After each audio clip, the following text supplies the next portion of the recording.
Federal judge is demanding answers from State Superintendent Ryan Walters this week after Walters and state school board members voted to revoke a former Norman teacher's teaching certificate. News 4's Spencer Humphrey is here with why the judge wants Walters and the board to explain why they voted to do it. Spencer. Yeah, this all ties back to a controversial law that the state has been ordered not to enforce. That judge wants to know if Walters and the board tried to enforce that law anyway, in spite of that order.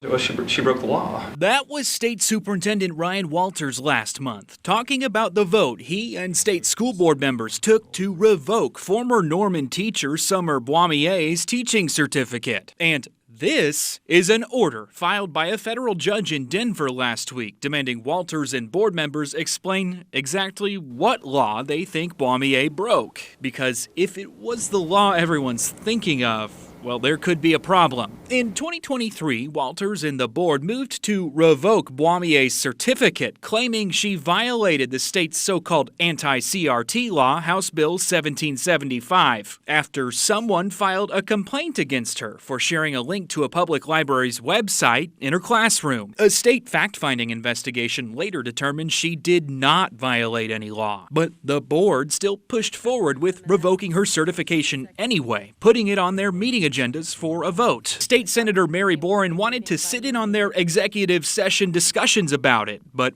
wasn't allowed in. I wanted to be able to assert my right as a state senator to observe the deliberations, to hear what were the concerns that the finder of fact did not find. After they revoked Boismier's certificate last month, the board didn't share their official order explaining why. But I think it's all pretty clear to everybody in Oklahoma that they are wanting to scare teachers and chill teachers into complying with House Bill 1775. But here's the thing. A federal judge already told the state it can't enforce most of House Bill 1775 while a lawsuit challenging the law is being heard. That's why last week, the federal judge hearing that lawsuit demanded Walters and the board turn over their official order revoking Boismier's license, their meeting minutes, and any other documents related to their decision.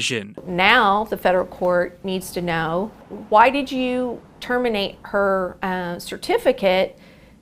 Was it because of her lack of compliance with House Bill 1775?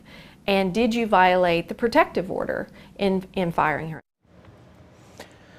Now, we asked Walters' spokesperson to share us a copy of the board's order revoking her certification. He didn't respond. We also reached out to Boismier's attorney, and he sent us a statement on her behalf saying, "We hope this order finally forces the Oklahoma State Board of Education to provide the formal order they were required to some time ago. It is a necessary step in getting Summer's teaching certificate restored and ultimately holding the Oklahoma State Board of Education accountable to facts and law."